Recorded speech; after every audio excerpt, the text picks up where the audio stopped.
Welcome back to Still Left Out, the podcast, and I'm joined by one of my heroes, Dan Wakefield. Hello, Dan. Welcome to the show. Good to see you. Great to see you. It's so hard to introduce you because there's so many things to say. New York Times bestselling author, one of Kurt Vonneguts' longest, closest friends, good friend to James Baldwin.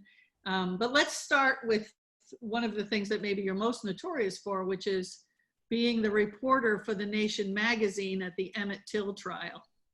Well, yes, that was my distinction now is started about 4 or 5 years ago. A man called me up and said, Mr. Wakefield, I really hate to bother you. I know you must get a lot of calls like this, but see, I have to talk to you because I'm writing a book about the Emmett Till trial, and you're the only one who was there who is still alive. So, well, that's my new distinction. I outlasted everybody. Well, but that was the first thing I ever published, and it's something I'm still proud of. And I think, although this has a good and bad aspect of me as a writer, I think the best sentence I ever wrote is the first sentence of that piece. And I can tell you what it was. It was, and you know, I had to write, the trial was started on Monday, it was over on Friday. I had to file my story on Monday morning, and it had to go right in the magazine. So the Nation had put a lot of trust in me. And I don't think I slept that weekend. I just wrote the article. So the first sentence had to be looking back at the trial. So the first sentence was, the crowds are gone and this Delta town is back to its silent, solid life that is based on cotton and the proposition that a whole race of men was created to pick it. Yeah, that is a pretty fabulous sentence. Well, it's sort of sum things up where we still are in a lot of ways. Well, that's part of why I wanted to talk to you is here you were, Emmett Till, just for people who don't know, was a 12-year-old boy who went down to the South. He was from the North. He went down South to visit with his grandfather and spoke to a woman who later told her husband that he had either been sassy or too, forward. And the husband and his brother took this boy out of his bed at his grandfather's house and beat him to death and threw his body in the river with a cotton gin fan tied to him. Yes, he was found at the bottom of the Tallahatchie River with the cotton gin fan tied to his neck, and he had been tortured. And that's why his mother demanded an open casket funeral, as she said, so they can see what they did to my boy. Right. And then here, sorry. The reason that trial became so big in news and everything at the time, it happened in 1955. The boy was murdered in 1955. The trial was that September. And only a year before was when the Supreme Court passed the decision outlawing segregation in the public schools. So after that Supreme Court decision, everybody was sort of waiting, like holding their breath. What's going to happen now? What's going to happen next? And the first thing of a racial nature that happened was the murder of this boy.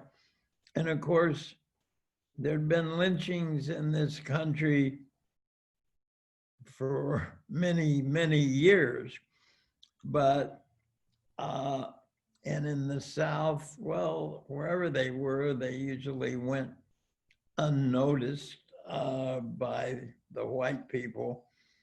And suddenly the realization that this kind of thing went on was like, oh my God, this is what happens. And it was shocking to people, except it wasn't shocking to the people of the town. Yeah. And by the way, when I met Baldwin in 1957, so that was 2 years after the trial, and I met him at the White Horse Tavern, where all writers went in those days in New York and the Village, and he invited me to his apartment, and we talked, and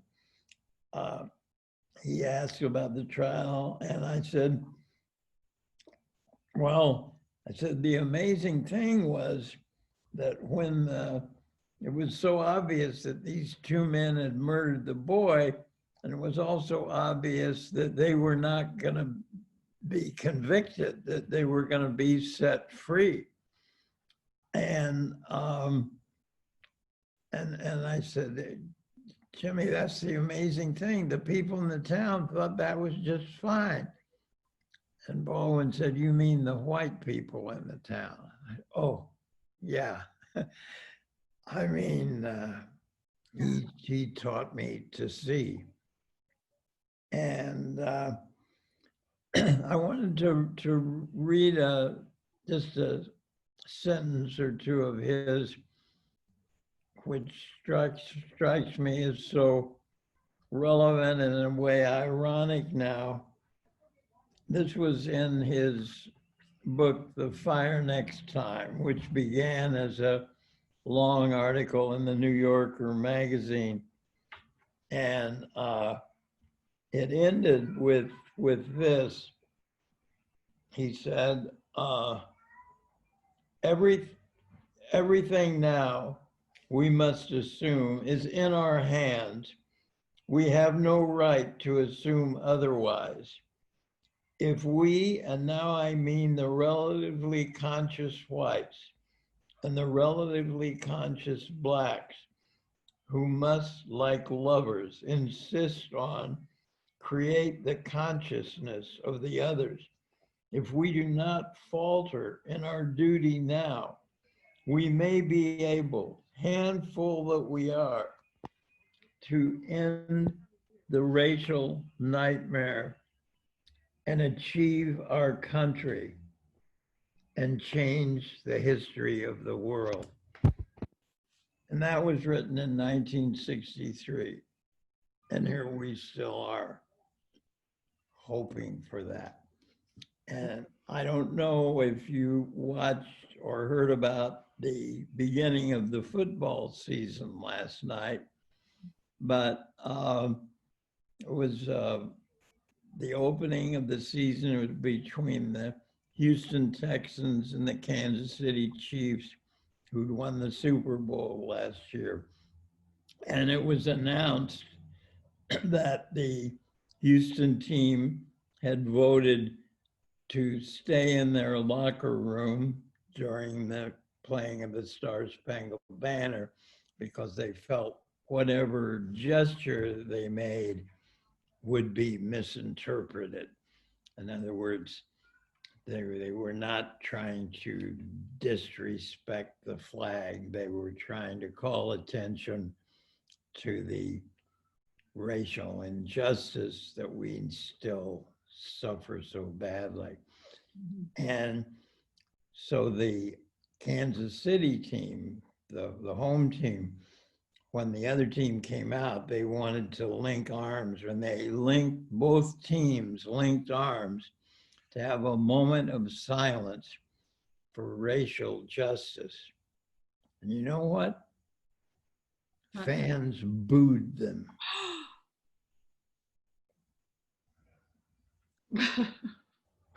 That's where we are now. Okay, so let me ask you if that, now your story of going to report on that trial is just so remarkable, and the learning curve you were on, because You went down there and expected a level of justice that obviously was just didn't exist. But if you talk to Dan Wakefield from 60 years ago and said, we'll be living in a time like this in 2020, what would Dan Wakefield from then have said? I would have said that's not possible, that we can't continue to be in this national nightmare. And we are in the middle of it. Yeah. And at least we've become aware, and that's what all these protests are about. But I want to mention also that in the article I wrote, I quoted the defense attorney of the two men, the two murderers, who, by the way, later confessed that they had murdered the boy in an article they were paid for a magazine. But the defense attorney, in his summation of the journeys to the jury, said he had faith that every Anglo-Saxon man on this jury will have the courage to set these men free. Well, of course, the courage would have been if they had convicted them for murder. But the jury only took, I think, 45 minutes and to decide that the men were, quote, innocent. And they said it took that long because they couldn't figure out how to fill out the form to give to the judge. Wow. Were there any people of color there as reporters? Oh, yes, yes. And one of the most dramatic moments of the trial was the testimony of Emmett Till's grandfather, Moses Wright. And the word was among the townspeople, oh, old Mose Wright, he'll never testify. He'll never stand up in court and say these two men. He'll be too terrified to do that. And that man stood up straight as anything. And he was asked, he said that the two men came to his house at night with a flashlight, and they banged on the door, and he opened it up, and they said, "We want the boy from Chicago." And that was Emmett Till, and he woke him up and handed him over, and that's the last he saw of him until he was taken out of the river. But the prosecuting attorney for the state of Mississippi, who, by the way, really did an honest, good job and made a airtight case of that these men had murdered the boy. But he said to Moses Wright, "Do you see the men here who took the boy from your house?" And Moses Wright said, "Yes, it was those two men." And he pointed them out. He said, "They took the boy." And it was evidently quite shocking to some of the white townspeople that this aged black man would have the courage to stand up and point out the murderers. And he did. Yeah, especially because they wouldn't have thought twice about torturing and murdering him. Right. And he and several other relatives left town soon afterwards, knowing that they had to for their own safety. Um, but the whole, there were reporters from all over the country, and even there was people there was a guy from France, and the townspeople didn't understand it.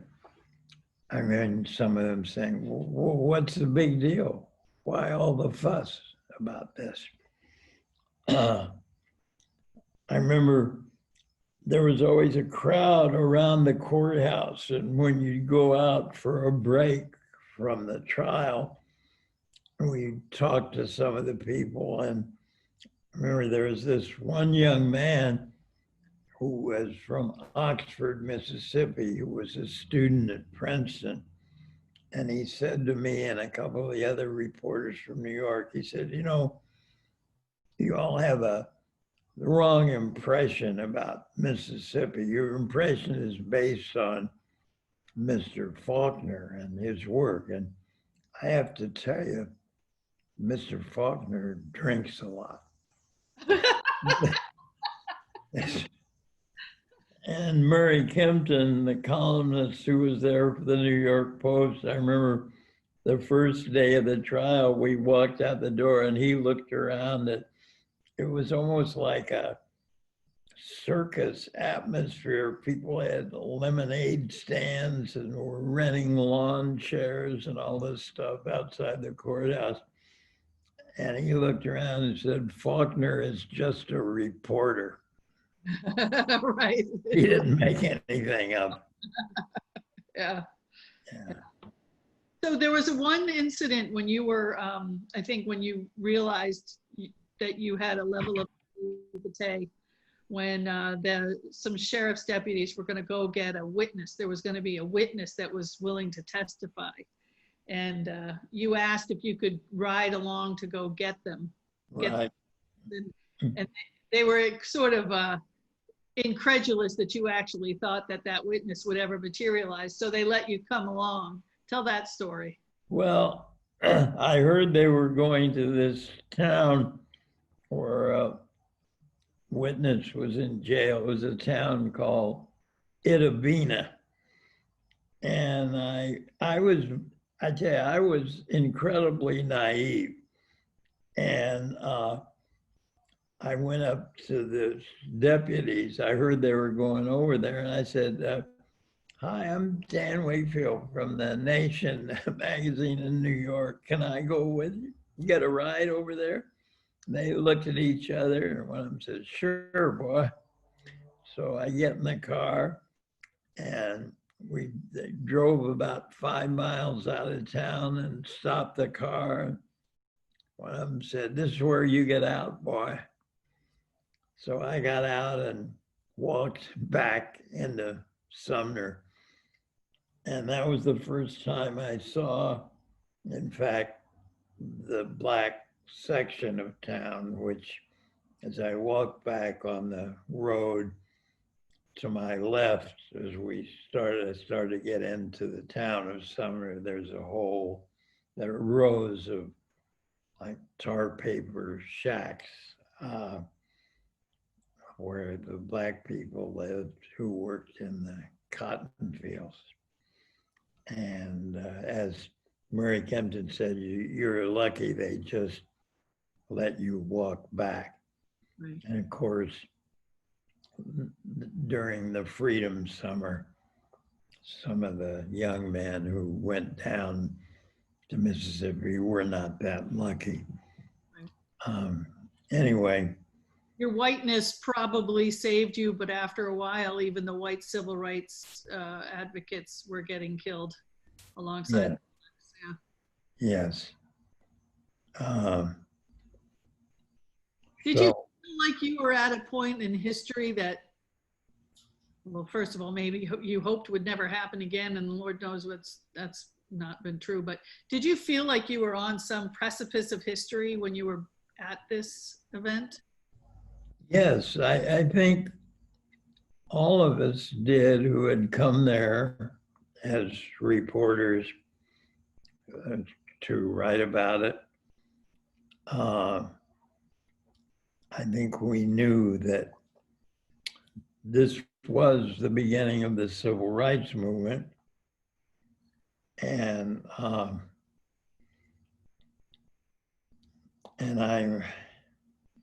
I feel very, I don't know where I'm getting my pride. I mean,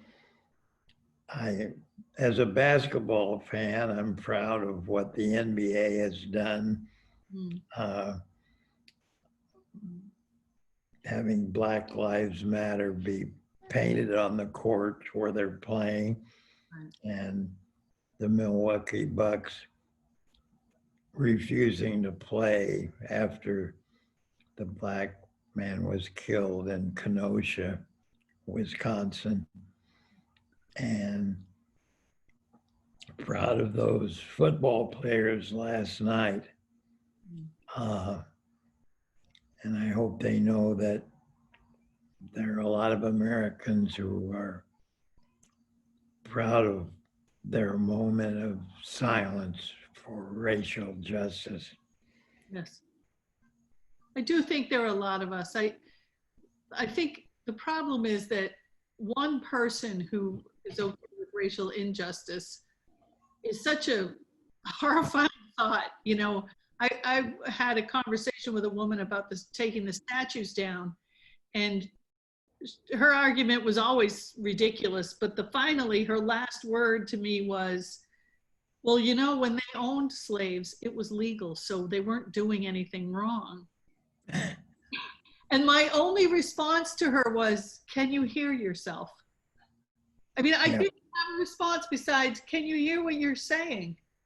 You know, so the number, even if it's 25 or 30 or God forbid 40% of the United States that still thinks it's okay to be racist, they are definitely the minority, I think. But I think that a great many people don't believe that they are racist. But you know, I was just saying to my friend here that people say, oh, you hear about systemic racism. That isn't true. That's just, you know, the most glaring example of systemic racism is sports, college and professional, where these mainly poor Black men go, put their bodies on the line for the entertainment of great crowds and for the riches of universities and of billionaire team owners.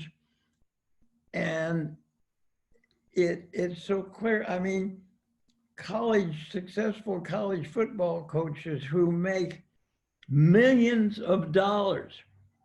And these guys who play in college don't make a penny. They're not even allowed to make any money from their own likeness or from a t-shirt or anything else. Yeah. And this whole system, which brings millions to the universities and to these white coaches, is based on the bodies of young Black men, who many of whom are injured or have the head injury that results in all kind of bad things in midlife. So, but that's the system. Nobody questions that system. Mm. And it's still, the college thing is called amateurism, and it would be evil to have professionalism in college. In other words, for the players to be paid a pittance for bringing millions of dollars to their universities and their coaches. Yeah. Yeah. That's a system. Right. That's systemic racism. Yes. So End of speech. Okay, so you write, you return to New York with the best sentence. I agree. I don't think it's just the best sentence of your career. I think it's the best sentence of most writers' careers. Um, and you come back and you have this amazing article in the Nation magazine. And then do you become a spokesperson of the civil rights movement? I mean, do people recognize you as someone who gets it? No. I'm never. I don't want to be a spokesperson of anything. I was a reporter covering the civil rights movement. And by the way, I continued to cover civil rights stories in the South from about, well, for the next 4 years, 19, no, longer, 1955 to 63. Oh, yeah, So that was 8 years. yeah. Uh, Were you ever what? frightened while you were covering the civil rights movement? Were you frightened? Only once. I was covering a white citizens council meeting in Montgomery, and I had gone to it with a young man and woman who were white kids who were in the civil rights movement. And I went to the meeting. I had my pencil and my notebook. This was long before the days of tape recorders. And I'm writing down what people are saying. At the end of the meeting, I get up and with the two young people start walking out. And this group of men starts following, yelling at me, say, "You're not wanted here. We know who you are." I said, "Well, I'll tell you who I am." And I turned around and tried to shake hands. They said, No, we know all about you. I guess all they knew was that I was a reporter from the North. So anyway, they followed us back to the car. It was a VW. And they continued yelling at us, and I was worried, but I thought, oh, luckily we're parked right across the street from a fire station. And there's firemen sitting outside on chairs. So, that we're safe, we'll be okay. So we get in the car. I got in next to the driver, and the young woman got in the back, and the guy got in their driver's seat. And the window was open on my side. And this one guy reaches in and starts grabbing me, tore my sport jacket. They're trying to get to my notebook and grab that. But, they had their hands on me. And that's a creepy feeling when, somebody is attacking you and they don't know who you are. They don't know I'm this guy from Indianapolis and I got this assignment to write about this, and you're the enemy by virtue of what you stand for in their eyes. And anyway, by the way, so the driver, the young guy driving the car, jumps out and starts yelling for help. And the firemen across the street, they get up off their chairs, go inside the firehouse and lock the door. So finally, the kid yelling help started stopping cars. And so the guys then ran away. But it was a creepy. I wasn't really hurt. It was just creepy. Did you write about being attacked? Did you write about that at all in your story, or was that just a... I can't remember. I did write about it. I had a book of articles called Between the Lines, and I wrote a whole section about, and by the way, I'm proud to say that 3 or 4 of my pieces on civil rights are collected in the New York Times. They had 2 volumes of reporting on the civil rights, and the Till trial, and some of the other pieces I did are in those. Huh, I'll have to. Um, so So when did you meet James Baldwin? in 1957, as I say, I had gone to the White Horse Tavern. In those days, the bars in the village were segregated, but not according to race. They were segregating according to profession. Like if you were a writer, you went to the White Horse. If you were a painter, you went to the Cedar Bar. The only time I ever was in the Cedar Bar was when I was going out with a young woman who was a painter. It's like everybody knew their roles. And I recognized Baldwin because his face was on the cover of a book that was prominently displayed. It had just come out in a nice paperback edition called Notes of a Native Son. And I had bought that book, and reading the introduction was really thrilling to me. The introduction was a personal thing about his upbringing and his growing up in Harlem, and how he had started reading and spending time at the library. Anyway, the last sentence of the introduction of his personal statement was, "I want to be an honest man and a good writer." And I thought, wow, how could you have a better goal in life than that? And I recognized, because his face was on the cover of that book, and there he was, the White Horse. So I went over and introduced myself, and I said, which was true, I was writing a book about Spanish Harlem, and I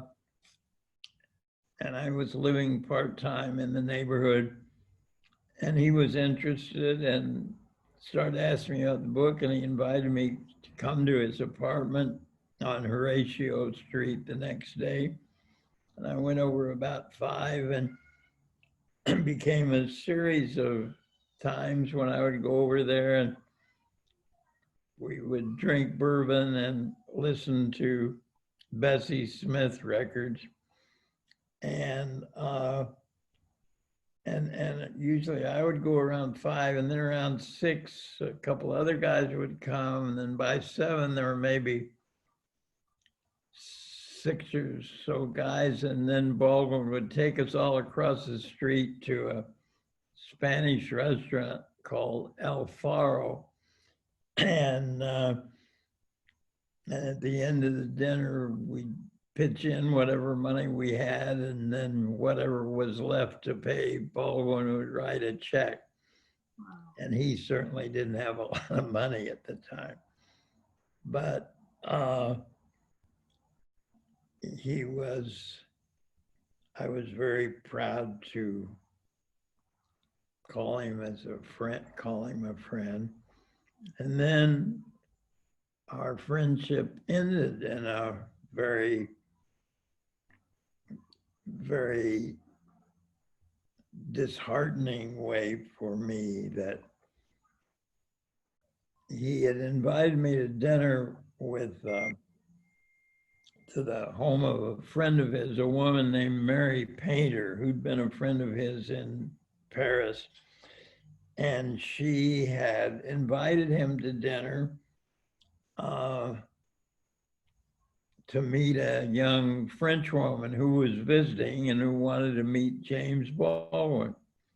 And Baldwin had asked me to go along with him to the dinner. So I remember it was a huge rainstorm, and we get in there soaking wet, but Mary gave us bourbon, and then we're drinking wine with dinner. Everybody's had a lot to drink.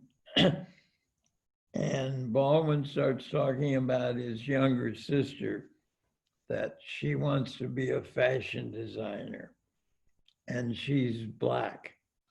and she is in pain.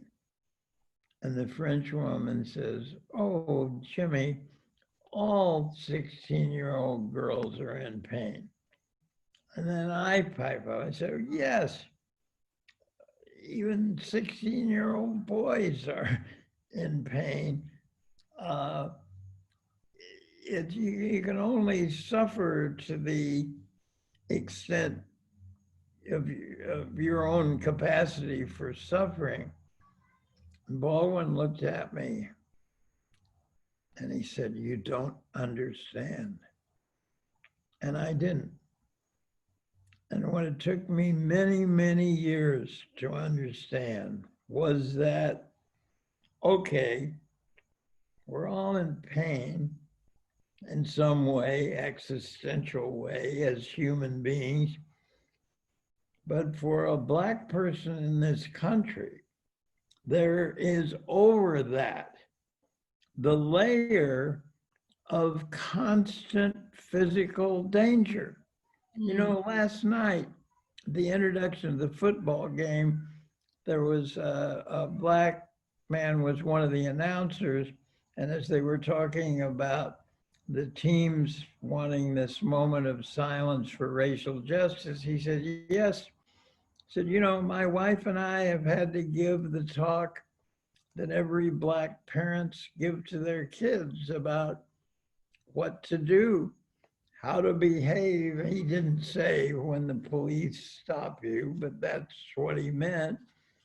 And, you know, we've had this string of killings of Black people by policemen this year, and which have, you know, resulted in the protests. But it took me a long time to understand that. And one of the things that helped me was reading the Ta-Nehisi Coates book called Between the World and Me, where he talked about that whole thing, where it's like a letter to his son telling him that when he gets in his car or goes out the door, if he is stopped by the police, he is in danger for his life. And of course, all this was going on for a long time, but we didn't see it. Now that people have cameras on their phones, we've seen these things. We saw a policeman with his knee on George Floyd's neck until the man died. So it's no longer theoretical. Yeah. We've seen these things. We've learned about Breonna Taylor, who was murdered in her own house. Yeah, in her own bed. So we're in this situation, and I don't know. You know, I think when you mentioned the thing about slavery, I don't think white people, I wish they could try to conceive what it was like if their great grandmother was owned by somebody else and her husband was owned by somebody else and their children were owned and sent to other places or whipped or tortured or whatever it was, and they had no control over it because they were owned by other human beings. That's something that has to be at least imagined by white people. Yeah. That's the tragedy of this country. And the tragedy is that we have never fully owned it. That, you know, we're not taught history in schools. I realized only about 5 years ago that my understanding of Reconstruction was based on Gone with the Wind. I Right. swear to God. Yeah. And Reconstruction was, oh, these black guys with a lot of rings and fancy clothes came down to the South and sort of made a lot of money. And it wasn't until I read Ta-Nehisi Coates' book, a collection of his articles called We Were 8 Years in Power. And I naively thought, oh, he's referring to the Obama administration. No, that was a quote from a South Carolina congressman who had been in Congress during Reconstruction, and black men had been elected, had powerful positions in South Carolina during Reconstruction. And then when Andrew Jackson took over, and then there was the period called, what was the next thing called? It was sort of to undo Reconstruction. And the South Carolina congressman was asking the new white governor of South Carolina if the black people could still have the vote. And he was refused, but he said, this South Carolina black congressman during Reconstruction said, making his plea to be able to vote, we were 8 years in power. We built schools, hospitals, roads. We set up institutions of charity. Can we at least get the vote? And was told no. And that was a quote, we were 8 years in power. That was from the black South Carolina congressman during Reconstruction. I didn't even know there were black congressmen during Reconstruction. And I went to the best high school and went to Columbia and all that stuff. And I didn't know American history because we're not taught it. Now, you wrote about Baldwin in New York in the 50s. Yeah. So can people get access to those stories, to that book? Well, it's, yeah, New York in the 50s is in an ebook. And I have a website which has all that material, and it's very easy to remember. It's danwakefield.com. So, That's a good idea. and my 5 novels and New York in the 50s are all on those ebooks. Okay, and then you also have a great deal of writing as a biographer and compiler of Kurt Vonnegut's work. Yeah, I was fortunate to be asked to edit and write an introduction to a book of his letters throughout his lifetime. And it's just called Kurt Vonnegut Letters. And it was a great experience to do that and to see how, among other things, what a loyal person he was to his friends, how he, throughout his life, kept in touch with his high school friends and with the guys he'd worked with at General Electric and with his great buddy in the Army and all the friends. And he was a great person as well as a great writer. We have a documentary that we produced about you and your relationship with Kurt Vonnegut, and maybe we can make that available too. After people see this and fall madly in love with you, we'll find a way to make sure they see that as well. Folks who weren't already in love with you. Dan, I got to thank you for taking the time to share with us today. Oh, thank you. It's just been wonderful to hear your stories. And as soon as this damn pandemic's over, I'll be out there to make you some meatballs. Thanks. Wonderful. We'll see you again. Thank you, Dan. Thank you.